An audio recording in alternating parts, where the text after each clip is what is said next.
Vous désirez passer une expérience plus agréable à l'aéroport mais vous voyagez en classe éco, avec un statut au sein d'un programme fidélité d'une compagnie aérienne, ce problème est réglé. À suivre!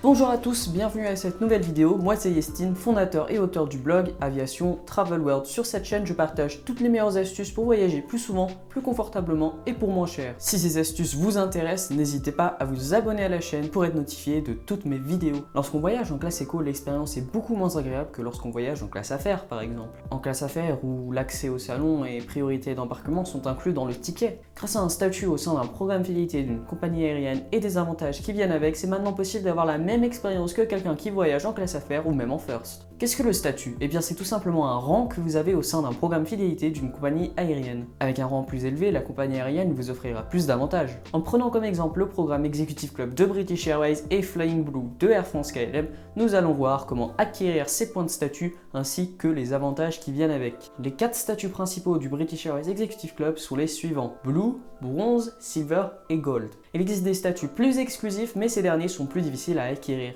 Les 4 statuts d'Air France sont Explorer, Silver, Gold et Platinum. Lorsque vous vous inscrivez au programme British Airways Executive Club, vous êtes automatiquement un membre Blue. Pour Air France, c'est Explorer. Avec ce statut, juste pour s'être inscrit, les avantages sont plutôt limités. Je détaillerai tous les détails de chaque statut des 2 programmes mentionnés dans une prochaine vidéo. Pour passer de Blue à Bronze ou de Explorer à Silver, il faudra cumuler des points de statut. Chez Air France, ce sont les XP et chez British Airways, ce sont les points statut ou même les tier points. Attention, il ne faut pas les confondre avec les Avios ou les Flying Blue Miles. Contrairement aux Avios et aux Flying Blue Miles, les points statut ne peuvent seulement s'acquérir en prenant l'avion. Lorsque vous voyagez avec British Airways, une compagnie aérienne de l'Alliance One World ou un de ses partenaires, vous cumulerez un certain nombre d'Avios et aussi un certain nombre de points statut. La quantité dépend de la distance volée ainsi que la classe de réservation. C'est le même principe pour Air France, vous pouvez en cumuler en voyageant avec des compagnies aériennes du SkyTeam ou même de leurs partenaires. Sur le site British Airways, vous trouverez même un calculateur qui vous indique le nombre d'avios cumulés ainsi que de tier points lorsque vous rentrez l'itinéraire de votre vol. Ici par exemple, je vais regarder combien je cumulerai en voyageant de Londres à New York JFK.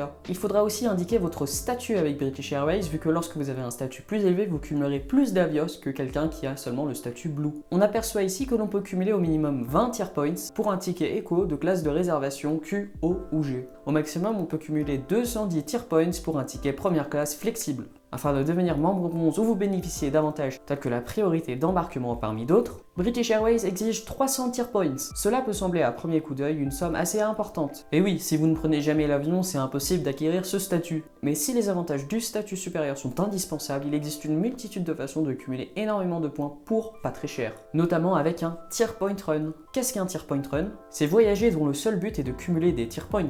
Par exemple, vous voyagez de Paris à Hawaï aller-retour en 3 jours. Comme je l'ai mentionné, ce long périple plutôt confortable avec des accès au salon entre chaque vol, ces tier point runs sont majoritairement effectués en classe affaires ou en first, donc c'est plutôt confortable. Ce long périple ne vient pas forcément avec un prix exorbitant. Récemment, il y avait une offre de Sofia à Hawaï pour seulement 1300 €. Grâce à ce voyage, vous obtiendrez 1100 tier points qui sont presque assez pour le statut Gold. Ce statut Gold vous donne accès au salon first, guichet d'enregistrement first, l'embarquement prioritaire, des queues dédiées à la sécurité, ainsi qu'énormément d'autres avantages. Une vidéo complète sera effectuée à propos des tier point runs. Avec le statut British Airways Gold, vous aurez aussi le statut le plus élevé avec le One World. Cela veut dire que vous pourrez bénéficier de vos avantages lorsque vous voyagez sur n'importe quelle compagnie du One World. Et c'est pareil avec Air France et leurs partenaires du SkyTeam. Il y a des compagnies aériennes qui proposent des routes plus accessibles vers justement le statut le plus élevé. La compagnie grecque Aegean est un très bon exemple pour Star Alliance, c'est extrêmement simple d'acquérir le statut le plus élevé. Voilà, vous savez maintenant ce qu'est le statut avec une compagnie aérienne. Encore une fois, il y aura une vidéo dédiée aux avantages qui viennent avec chaque rang de statut prochainement. J'espère que cette vidéo vous aura plu au cours de l'année. Je publierai de nombreuses vidéos à propos des points, des cartes, des programmes fidélité, des meilleurs billets primes. Donc n'oubliez pas de vous abonner pour être notifié de toutes ces vidéos. Si vous avez aimé cette vidéo, n'hésitez pas à laisser un like, cela me ferait très plaisir et on se retrouve dans quelques jours.